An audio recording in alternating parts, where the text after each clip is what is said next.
Bien, pues me compete el honor de abrir esta sesión de presentación del libro La persecución religiosa en la Archidiócesis de Toledo, 1936-1939, en su tomo primero, dedicado a la ciudad de Toledo, de nuestro querido hermano sacerdote, don Jorge López Teulón. Vamos a glosar un poco lo que es este libro y quiero ceder en primer lugar la palabra a don Eduardo Sánchez Butragueño, que ha tenido la gentileza de ofrecernos pues muchas de las fotografías que ilustran este libro. Como todos conocen, él es un apasionado de nuestra ciudad de Toledo, de su historia y sobre todo de cómo se ha reflejado esa historia en la fotografía. Y con varios libros nos ha ofrecido un verdadero recorrido por lo que ha sido la evolución de la ciudad en los años de existencia de la fotografía. Pues a él ahora cedo gustoso la palabra. Bueno, buenas tardes a todos. Muchísimas gracias, señor Deán. Muchas gracias, Jorge, por la invitación a presentar o a intervenir en la presentación de este libro. Y un honor estar en la catedral, en este sitio tan impresionante.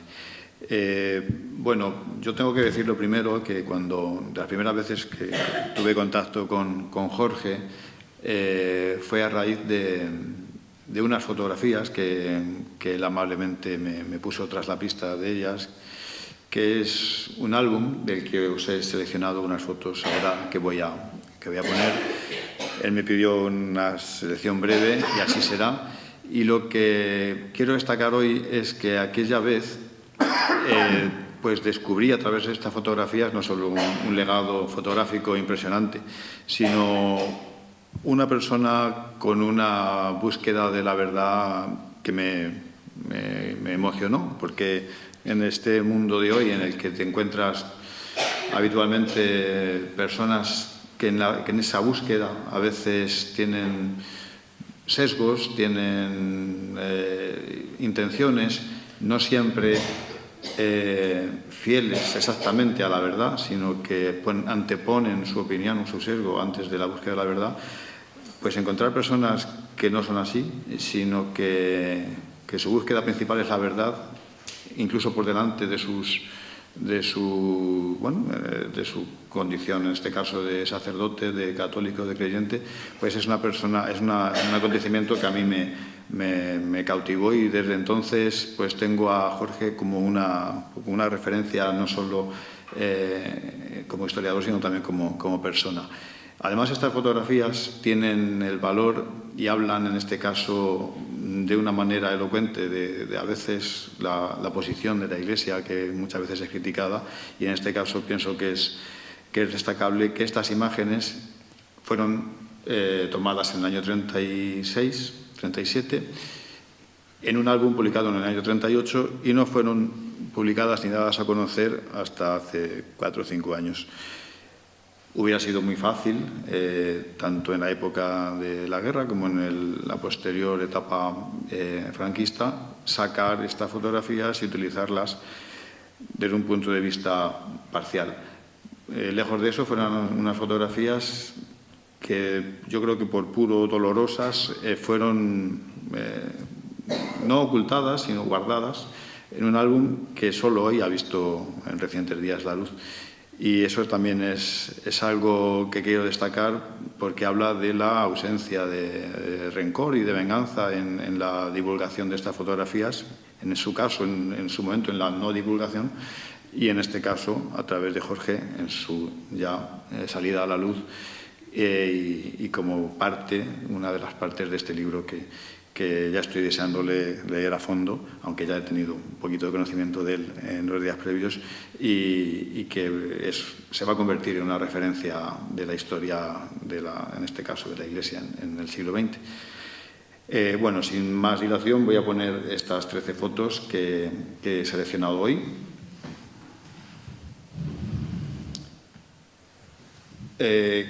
Son todas tomadas por Pelayo Mas, era un investigador, un fotógrafo de la Casa Mas de Barcelona, de los mejores fotógrafos del principio de siglo en España, tanto de arte como de también ciudades. Y él fue uno de los fundadores de esa Casa Mas y luego de los grandes aportadores al prestigioso hoy Instituto Amatller de Arte Hispánico de Barcelona.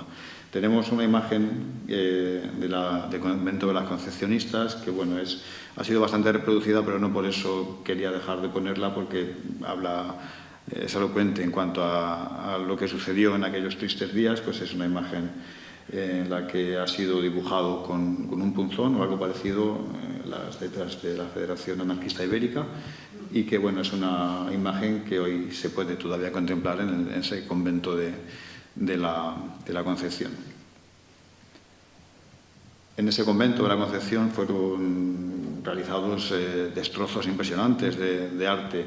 En la parte que yo más he tocado, que es la destrucción del arte desde el punto de vista fotográfico, sin entrar en otras connotaciones pues más ideológicas o religiosas, pues quiero destacar que las pérdidas que tuvo Toledo durante la Guerra Civil en el sentido artístico fueron impresionantes. Muchas veces no nos damos cuenta de lo que se perdió, no solo en el patrimonio religioso, que fue inmenso, sino también en otro patrimonio que es de edificios, como la Posada de la Sangre o el propio Alcázar, que desapareció prácticamente en su totalidad, ¿no?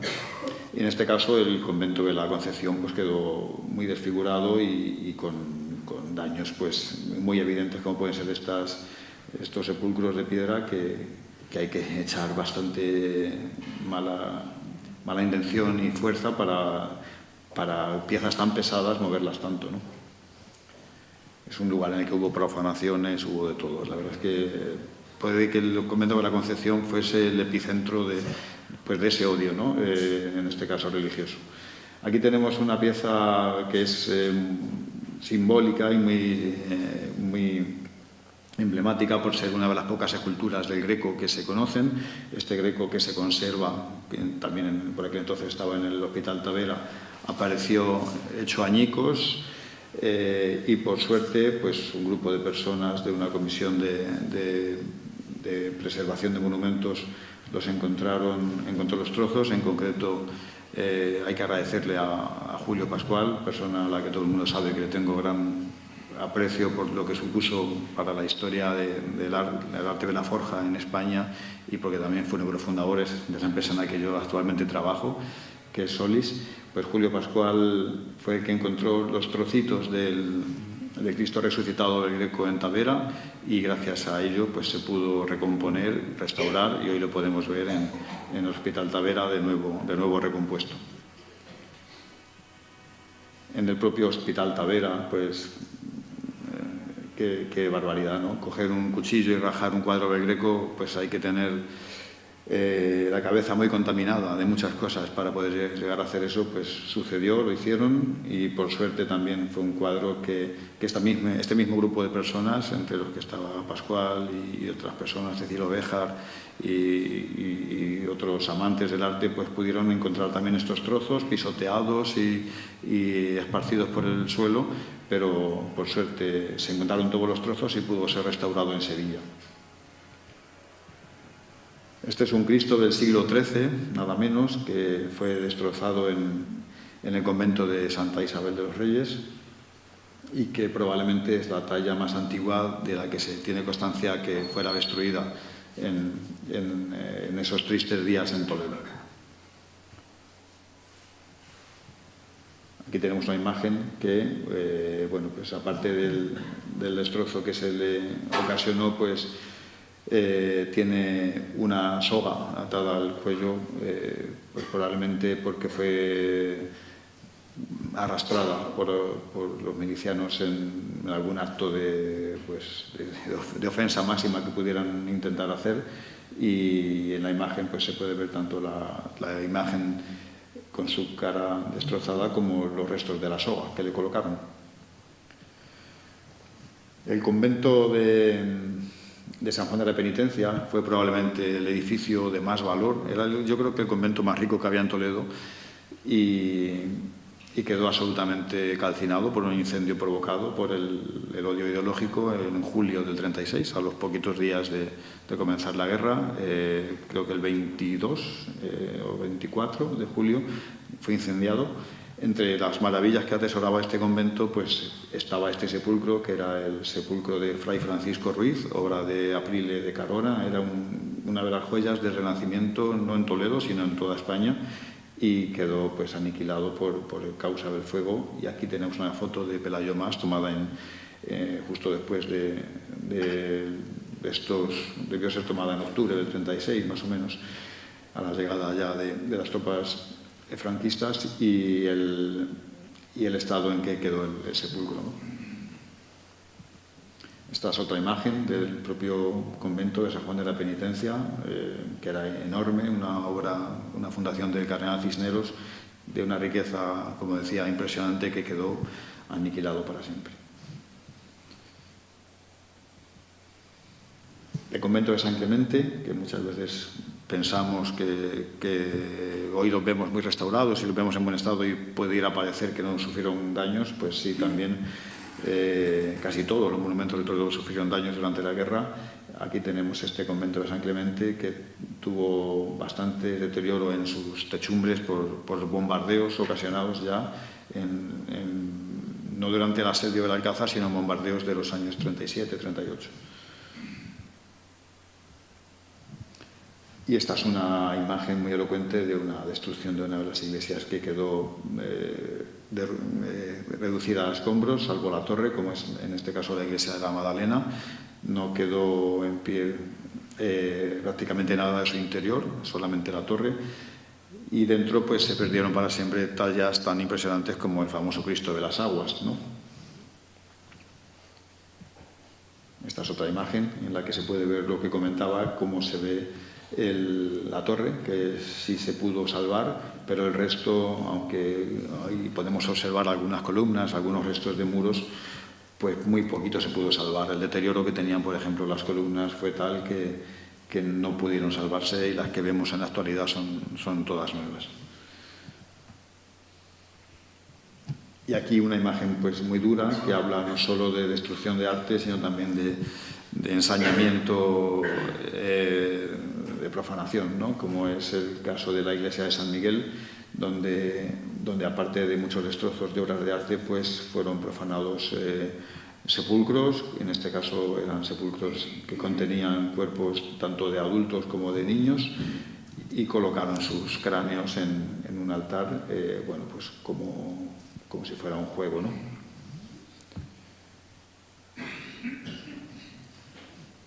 Y bueno, con esta imagen final de otro Cristo destrozado, pues doy por concluida esta breve selección de fotografías que me pidió Jorge, agradeciendo de nuevo pues su trabajo, su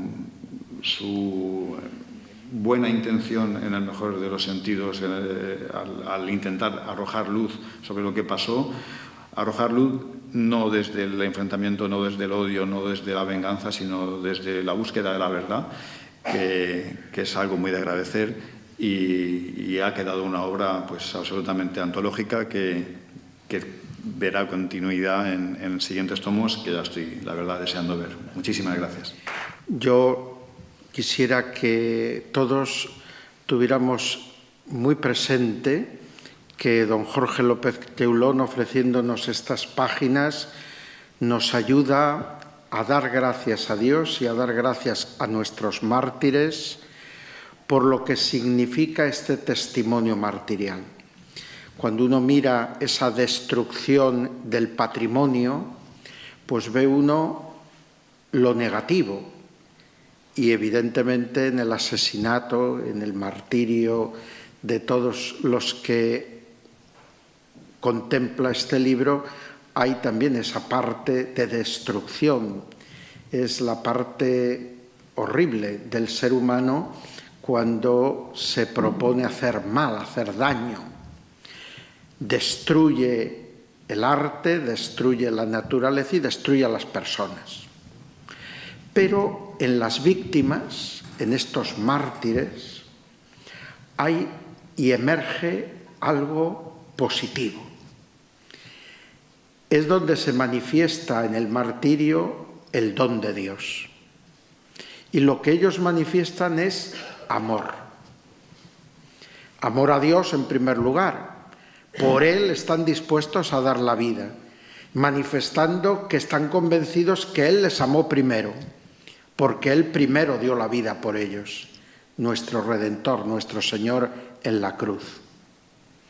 Y cuando uno ve el testimonio, la vida, el martirio de tantos sacerdotes, iremos viendo todo el grupo amplio de mártires, sacerdotes, seminaristas, laicos, es evidente que uno lo que descubre es que esos hombres amaron a Dios y quisieron manifestar su amor, sobre todo en algo que muchas veces vemos así evidentemente en sus muertes, perdonando a sus verdugos, rezando por ellos.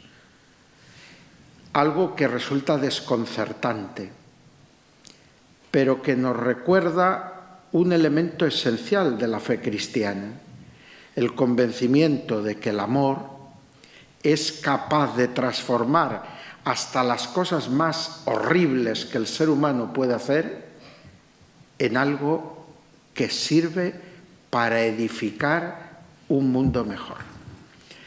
El primero que nos dio testimonio de ello fue Cristo, que muriendo en la cruz, poniendo su amor en ese sufrimiento y en esa muerte, redimió el mundo.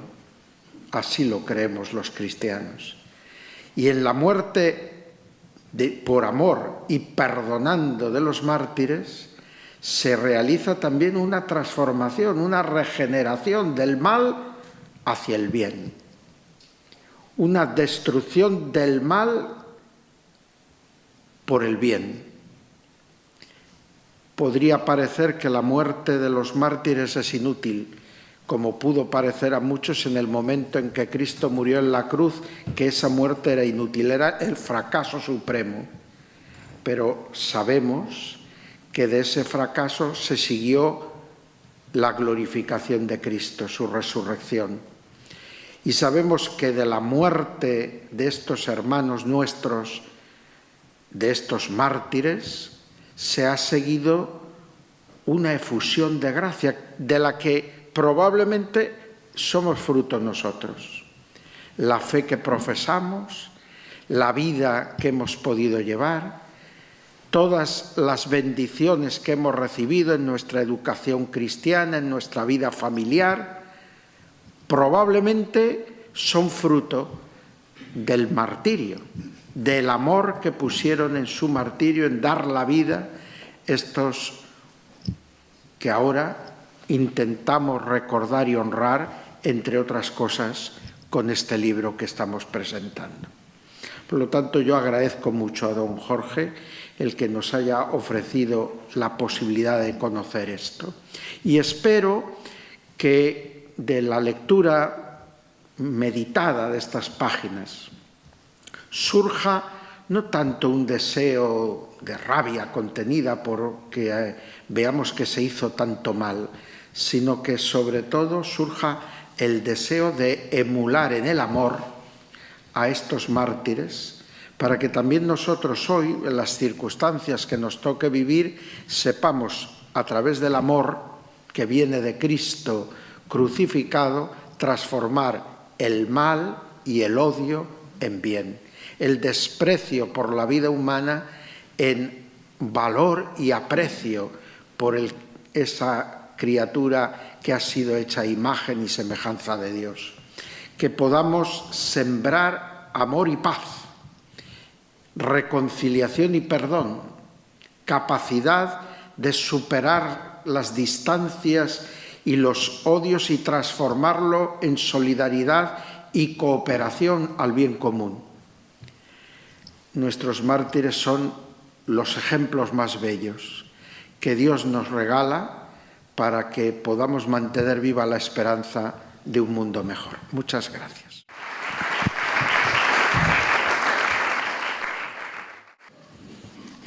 Yo confieso que he sido un cobarde. Yo he debido coger un fusil y lanzarme a luchar por los míos, a vencer o a morir.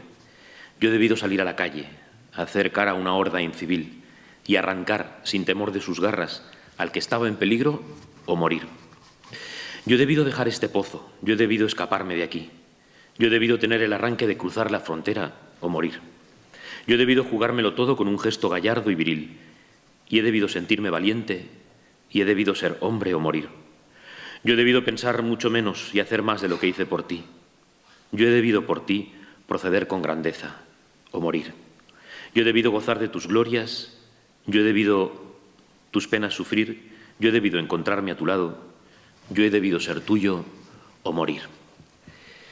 Son unos versos de Cosío en un libro titulado Madrid en sangre, el Cristo mutilado y otros poemas de Luis Fernández Ardavín, que tiene esa entrada de Cosío.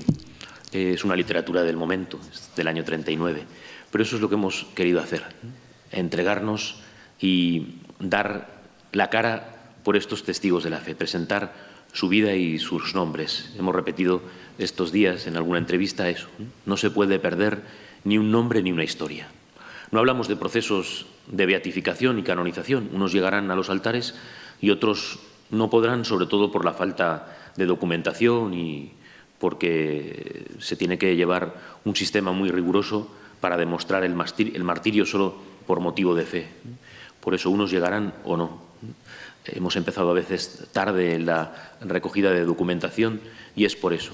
Aquí hemos querido sumarnos, y me gusta siempre recordar a los sacerdotes que antes que yo han trabajado en la archidiócesis, uno de ellos ya fallecido, canónigo de esta catedral, don Juan Francisco Rivera Recio, que fue el primero que recogió, se puede decir con esta palabra que utilizamos, el primer martirólogo, el primero que recogió todos los datos.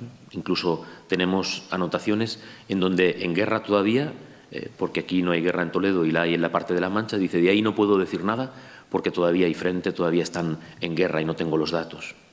Y después de Monseñor Jaime Colomina Torner, canónigo de esta catedral, que está ya muy enfermo, pero que está en la casa sacerdotal, y ellos fueron los que han hecho este trabajo. De hecho, hemos querido conservar el mismo título.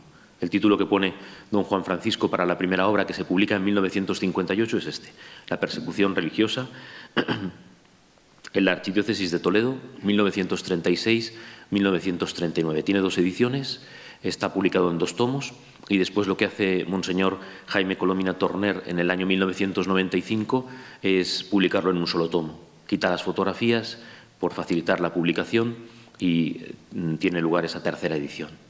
Es verdad que este es un libro renovado, sobre todo porque presentamos el primer tomo y ya es de 600 páginas con 400 fotografías, que gracias, como ya queda dicho, y yo también devuelvo los agradecimientos, hemos podido poner en el Padre Nuestro una foto de Cantinflas con los seminaristas menores pasando por Arco de Palacio, porque nos la dejó él, y también una foto dolorosa de los milicianos burlándose, haciendo burla, vestido uno de ellos con las ropas del cardenal Gomá que habían robado del Palacio Arzobispal, y todos de rodillas dándoles las bendiciones, y otras fotografías que si no, no hubiéramos podido poner en este libro. Y por eso esa aportación es muy buena, a veces con obras que nadie puede ver ya porque no existen, como es el Cristo de las Aguas, de la Iglesia de la Madalena, como decía Eduardo, a veces con cómo estaban las iglesias, ¿no? Cuando te asomas a una fotografía así, te puedes meter en cómo era la iglesia en los años 30.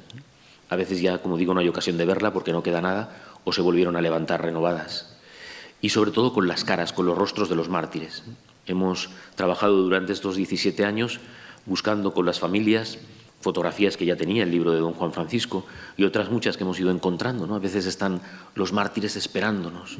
La última ha sido precisamente un sacerdote que deseábamos ver su rostro, don Álvaro Cepeda Usero, porque los otros 2 son don Pedro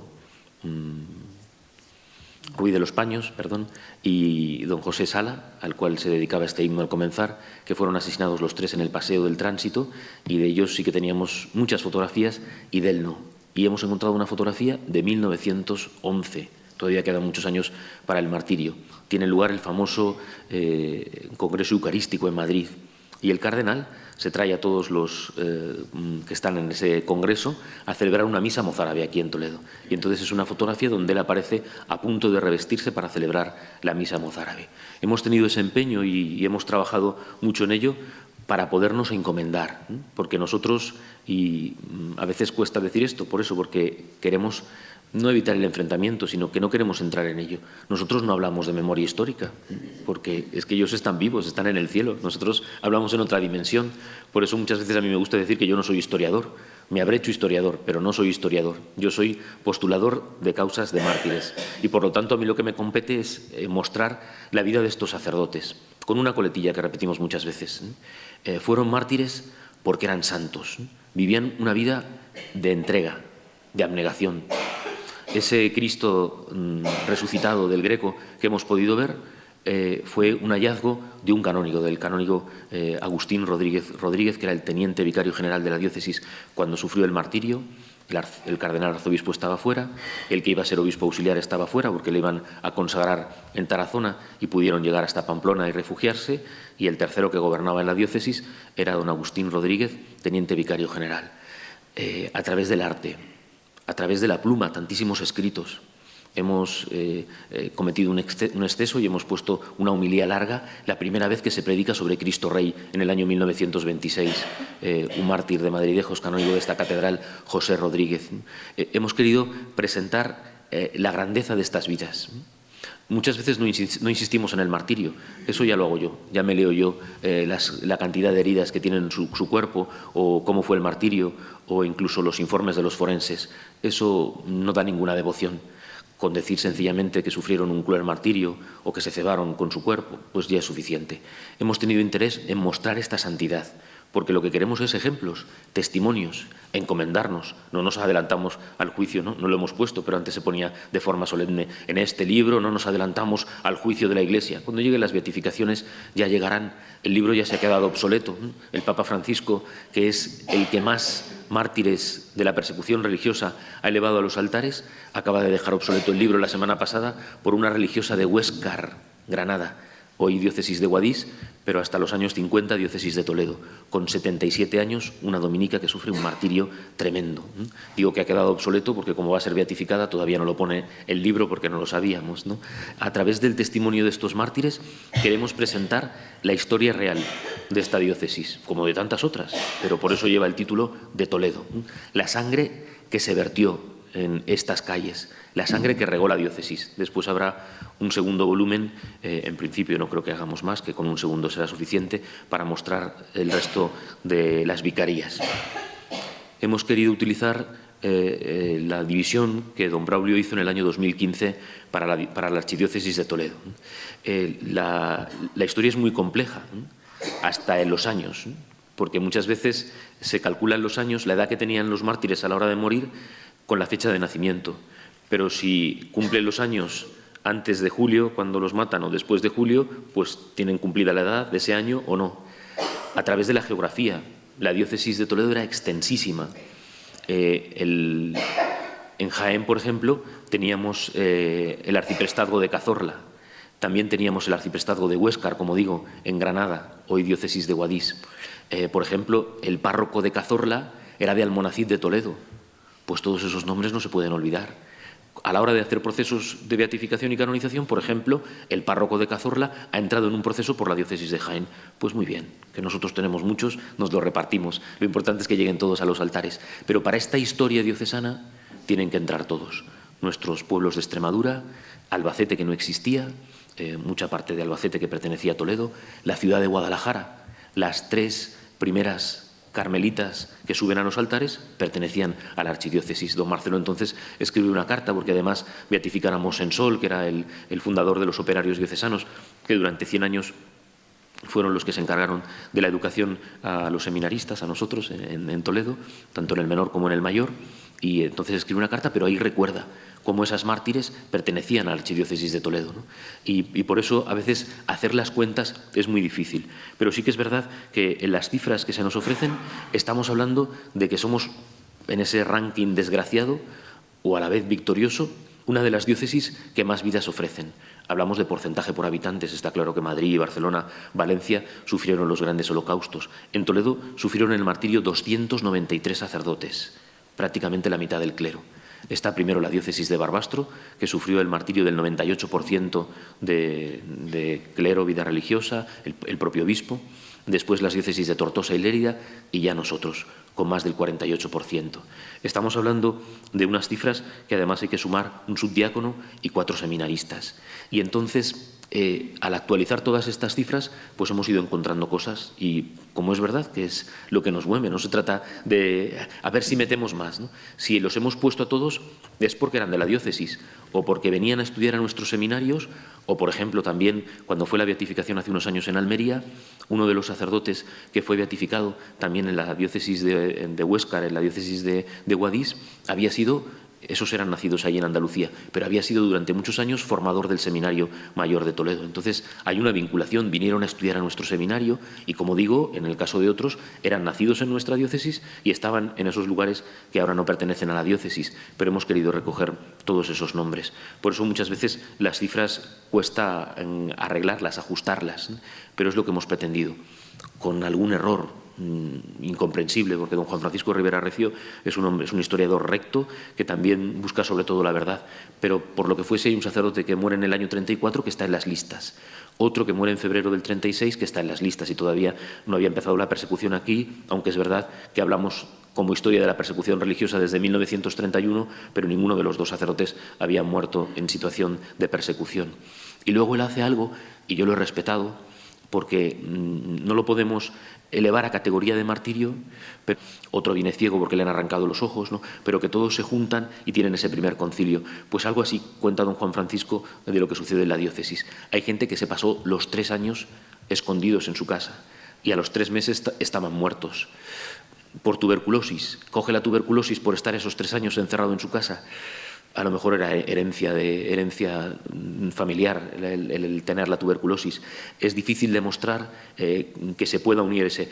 Pero él recuerda el sufrimiento de todos estos sacerdotes y nosotros lo hemos dejado, ¿no? Pero sí que hemos intentado purificar el listado y luego, sin embargo, pues a él, por falta de documentación que hemos ido adquiriendo a lo largo de estos años, incluso de estos últimos años, con el beneficio que ha supuesto Internet a la hora de poder desde casa meternos en montones de archivos, pues por ejemplo, sobre todo lo que sucede en Madrid, en Paracuellos y en otros lugares, que hay mucha confusión. Y sin embargo, tirando del hilo, vas descubriendo lo que sucedió con este sacerdote, un canónigo, por ejemplo, Pedro Vázquez Ruedas, de aquí de la catedral, que él dice, parece ser que desapareció en Madrid y fue asesinado. No, pues tenemos cuando le sacan de su casa, que fue a la cárcel de San Antón y que al salir de la cárcel lo matan en la puerta, ¿no? Entonces, bueno, pues poder cerrar cuanto más una cifra martirial que, como digo, no es fueron muchos, ¿no? o a meterlos a todos. Estamos hablando de nombres propios, con apellidos, de personas que trabajaron en lugares concretos, de situaciones absolutamente agotadoras, tristes, dolorosas. El párroco de San Nicolás estuvo casi 48 horas en el quicio de la puerta asesinado y su hermana dentro de la casa, porque se queda aterrada, ¿no? Se asoma al balcón, él va todavía de sotana, es el 22 de julio, nada más empezar la persecución, cuando le tienen en la puerta, le disparan y le dejan allí muerto. Y la hermana se queda, como digo, en la casa sin salir 2 días hasta que recogen el cadáver. Muchas veces eso, como ya se ha dicho, no se trata de crear una tensión interior, no. El sacerdote más joven es el beato Guillermo Hernández Plaza, superior del Seminario Mayor de Toledo, 28 años, es el más joven. El más mayor tiene 81 años, un capellán de Reyes que quiere marcharse hacia Jofrín y a la salida de Toledo le van a matar con 81 años.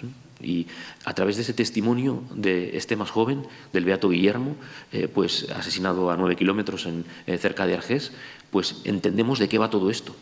Y es que además hemos colocado en este libro un periódico que encontramos. Claro, cada vez que encuentras una cosa así es sobrecogedor. No pone su nombre, no es una fotografía, es un dibujo. Está publicado en otoño de 1936 en un periódico que se llama La Stampa de Milán, en Italia. Se ha hecho un dibujo en el momento del martirio. En esta historia martirial se cuenta cómo cuando le van a fusilar, con 28 años, él pregunta: ¿quién me va a fusilar? De vosotros, ¿quién es el que me va a fusilar? Que le quiero besar las manos, que le quiero dar un abrazo. Y entonces Álvaro Giordano, que es un pintor del periódico, como no hay fotografía, hace un retrato del momento, el grupo de milicianos que le va a fusilar, y él abrazándose a ese miliciano, y lo pone abajo. Un superior del Seminario Mayor de Toledo en el momento de perdonar a su agresor. Incluso algunos dicen que le regaló el reloj. Sea como fuere, hemos querido mostrar este testimonio vivo, de vida, repito, nombres concretos. Y lo hemos hecho de la siguiente manera, porque aquí en Toledo se puede hacer así y luego en el resto no se podrá hacer. En esa división que hace don Braulio decía, no he llegado a decirlo, pero lo digo ahora, son las 4 vicarías que hay hoy en día: la Vicaría de Toledo, la Vicaría de Talavera de la Reina, la Vicaría de la Sagra y la Vicaría de la Mancha. De la Vicaría de Toledo hemos quitado la ciudad de Toledo por lo que sucede en Toledo, que es lo que narra este libro. En 61 días, son asesinados 108 miembros consagrados de la catedral, párrocos, coadjutores, como se decía entonces, ahora vicarios parroquiales, algunos párrocos de pueblos que estaban aquí, el párroco de Noblejas, el párroco de Maqueda, que estaban circunstancialmente aquí, coadjutores también, y aquí hemos querido incluir, por lo que supone esta historia concreta de Toledo, a los carmelitas, 14, a los maristas, 11, las 2 comunidades completas, a los jesuitas, de 5 matan a 3, y un franciscano que también se encuentra temporalmente de paso aquí y que es asesinado el primer día, en la calle de las Airosas, cerca de la Puerta de Bisagra. Hemos querido saber qué sitios exactamente, para que cuando pasemos los recordemos. No vamos a pedir al ayuntamiento que nos ponga todo lleno de placas, tendría que gastarse mucho dinero en poner muchas placas por todas partes, aquí, pero nosotros lo tenemos que saber y recordar estas historias, repito, pero para acrecentar en nosotros ese deseo del testimonio que ellos nos dan, que es el de la entrega por Jesucristo. Lo de menos, y esto lo he dicho desde el principio y suena un poco así, porque el que pasa el martirio no le hace ninguna gracia, pero lo de menos es un solo disparo o un martirio tremendo, porque en cuanto mueren ya son mártires. Lo demás es ese testimonio de valentía que se repite, de no querer huir, de quedarse. Algunos, como el beato Ricardo Pla, que es un testimonio tremendo, un canónigo mozárabe, los capellanes, la capilla mozárabe desapareció por completo. Los 9 canónigos eran capellanes mozárabes, canónigos beneficiados de la catedral, los 9 fueron asesinados. Cuando acaba la guerra y ya termina todo, hubo que volver a nombrar nuevos canónigos mozárabes porque se había acabado con la capilla mozárabe, ¿no? Pues el testimonio del beato Ricardo Pla es tremendo. Le sacan a su padre y a su madre, ancianísimos, a su hermana y a él, y les llevan a fusilar. Cuando ya les tienen preparados para fusilar, les dicen: otro día, es una broma, ya volveremos a por vosotros. Vuelto otra vez a casa. Imagínense ese miedo, ese sufrimiento, ¿no? Incluso esos padres ancianos, el mismo sacerdote que hace pasar eso a su familia porque le vienen buscando a él, ¿no? Cuando llega el momento del martirio solo le van a matar a él. Su madre está en la cama. Su hermana da el testimonio, lo hemos contado muchas veces porque es un testimonio sobrecogedor. Dice su hermana que su madre solo hablaba en valenciano, pero que aquel día quiso hablar en castellano, en español, para que le oyeran los milicianos. Y cuando el padre se ha querido, no, soy yo, el padre se quiere hacer pasar por él, como saben que es un hombre joven y además les habían sacado días antes, enseguida sale el hijo y dice: no, el sacerdote soy yo.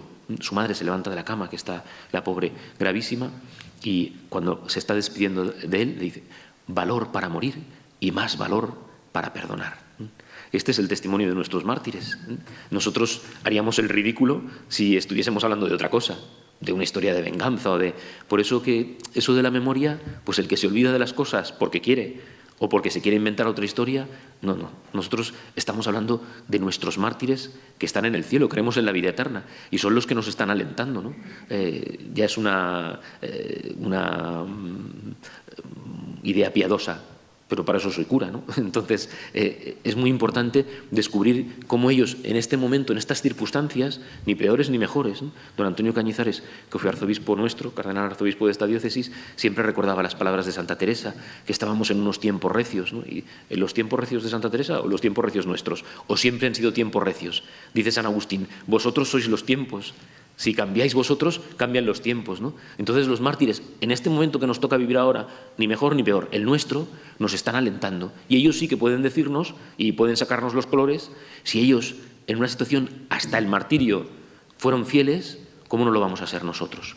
No quiero cansarles con los datos, pero es verdad que a la luz de lo que sucede en el Alcázar, pues lo que sucede en la ciudad a nivel eclesiástico, a nivel de persecución, queda tapado.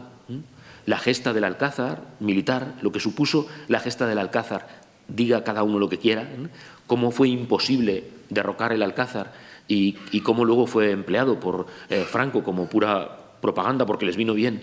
Pero mientras sucedía eso, en la ciudad amurallada, como bien saben, de allí no se pudo salir y fueron buscando a todos los miembros de la Iglesia que los conocían, que sabían dónde estaban, que sabían dónde vivían, y los fueron asesinando uno a uno. En 61 días, 108.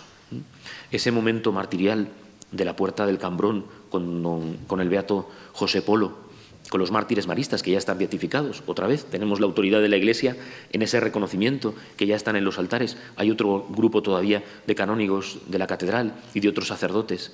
Y a través de ese testimonio, de esa angustia, al día siguiente se muere un sacerdote y entra cadáver por un infarto otra vez. ¿Es mártir o no es mártir? En esa angustia de lo que ha escuchado, de lo que ha podido oír, de lo que ha visto, tiene un síncope y se muere. Al día siguiente, el 24 de agosto, entra cadáver. Todo eso es lo que hemos ido expurgando. Pero estamos hablando de estas cifras, repito, en 61 días, 108, 79 sacerdotes diocesanos, 14 carmelitas descalzos, 11 hermanos maristas, 3 jesuitas y un padre franciscano. Os animo a que, he estado diciendo de broma estos días, que no firme un solo libro. Quien se lo lea, después de leérselo, lo firmo. Porque es de lo que se trata, de poder leer cada página, de poder conocer cada historia, de hacerlo con tiempo, además, porque no es un libro para la carrera. Hemos querido, además, añadir un montón de cosas, además de todas estas fotografías, pues lo que se hizo, ese ensañamiento con tantas otras cosas, ¿no? Lo principal son las vidas, claro está, pero ese ensañamiento de sacar los ojos a una imagen. Todavía se puede ver esa primera diapositiva que ha puesto Eduardo, todavía se puede ver la talla en la iglesia de las Concepcionistas. Entras en la iglesia de las Concepcionistas y a mano izquierda está el altar de San Juan anteportan latinam. Recuerda el momento del martirio del evangelista San Juan, en ese caldero, en ese martirio del que él, según la tradición, sale indemne. Le pusieron en agua hirviendo y no le pasó nada. Y se pensaron que era un dios y ya no le tocaron. No volvió a sufrió ese martirio incruento, ¿no? Le cortan las manos, como sale en la fotografía, y se leen las letras de la FAI. Y está ahí, se puede ver, como está en lo alto. Hubo tanto destrozo que se ha arreglado muchas cosas, pero otras no. Y eso se ha quedado ahí. No sé si porque muchas veces no está a la altura de la vista, pero cuando vayáis, miradlo. Arrancar los ojos de una imagen, atentar contra, sacar los cuerpos de las monjas que estaban enterradas desde hacía décadas y hacerse fotografías con ellos. Hemos querido ponerlo justo, pero lo hemos puesto para que se vea y que se sepa lo que sucedió. Cómo desaparecieron esos conventos, San Juan de la Penitencia, cómo las jerónimas que pertenecían a ese monasterio acabaron en Córdoba, las que quedaron vivas. Un montón de historias de dolor, de martirio, aunque no hubiera muerte, el dolor de las religiosas de clausura, mujeres que llevaban décadas y décadas, como dice la gente, encerradas, sin tener conocimiento, no de lo que pasaba, porque sí que tenían información, pero que las obligan a salir, que muchas veces eso, las ponen en pelotones de fusilamiento para divertirse con ellas, o que luego las mandan a Madrid en autobuses y las desperdigaban por la ciudad. Y a través de todo este testimonio y de todo este conocimiento, pues poder levantar este edificio sólido, que es una de las columnas de la diócesis. Hablo de hoy, que es 18, le doy las gracias a la catedral y al señor deán en su nombre, a todos los canónigos, por poder haber tenido este acto hoy aquí en la catedral. Hoy, que es 18 de diciembre, nosotros esta mañana con la comunidad en la Compañía de María celebrábamos la misa a las 7:30 de la mañana mozárabe, con los cantos, con esa riqueza, pues otro pilar. No hay muy pocos lugares en el mundo, en Milán, en rito ambrosiano, y hay pocos lugares en el mundo que conserven estos ritos tan antiguos que nos llevan a los cristianos primeros que habían en estas tierras, en Toledo. El tema martirial, hay un montón de columnas en la diócesis, pero este del martirio es uno de ellos. Y por eso tenemos que llenarnos de ese gozo, de ese orgullo por heredar, ¿no?, los sacerdotes que, bueno, pues lo que acaba de pasar, el rector del seminario menor de Santo Tomás de Villanueva, que además es compositor, como hemos visto, pues ha preparado este himno nuevo para celebrar esta fiesta del beato José Sala, el primer rector del seminario nuevo, que se titulará así hasta el día de hoy, Seminario Menor de Santo Tomás de Villanueva. Hemos ido a Tortosa a pedir reliquias, hemos traído unos huesos, los hemos puesto en el altar, la veneración, porque cuando ya la Iglesia ha dicho que son mártires y que suben a los altares, nosotros veneramos, como hacía la Iglesia primitiva en las catacumbas, veneramos, no tenemos esa necrofilia que muchas veces se quiere vender. Nosotros con las reliquias, está aquí el doctor José, el forense, colaboradores con los que hemos podido sacar sacar los restos de nuestros mártires y veneramos esos restos, porque, como dice Pablo, somos templos del Espíritu Santo y con nuestros huesos, con nuestro cuerpo, aunque no quede nada, el cuerpo se deshace, pero en el cerebro, en el cráneo, está el cerebro con el que se piensa en Dios, en la caja torácica está el corazón, las costillas, lo que encontramos, pero haya habido un corazón, aquí además que está don José Polo incorrupto y pudimos tocar esos miembros que están todavía enteros, que están incorruptos, con lo que se ama a Dios, con lo que uno entrega la vida por Dios. Por eso termino, es tan importante el testimonio de nuestros mártires. Os doy las gracias porque me habéis acompañado durante todo este tiempo. Hablamos de 17 años de trabajo y todavía queda mucho. El señor arzobispo, uno detrás de otro, el señor arzobispo, primero don Francisco Álvarez, luego don Antonio Cañizares, ahora don Braulio y después el que venga, o si me cambian de oficio, pues lo que me manden, pero hasta el día de hoy hemos querido hacer esto. Lo he intentado hacer todo lo bien que he podido, pero sobre todo porque estamos en deuda con ellos. Repito, no son historias pasadas, es la historia y la sangre con la que se levanta nuestra diócesis, o en este caso la ciudad de Toledo, las parroquias y todo lo que supone la vida conventual, las religiosas, las jerónimas, por ejemplo, se las junta en el claustro y ahí fusilan delante de ellas. Imagínense lo que es que fusilen a una persona a la que quieres, delante de ti, ¿no? Que las convoquen. Es un acto cruel, que las convoquen para fusilar ahí al capellán. Delante de ellas lo fusilan. Tantas historias que nos tienen que llevar al fervor, a la entrega y al amor. Amar a Cristo, a la Virgen Santísima y a nuestros santos, en este caso a los mártires. Muchas gracias.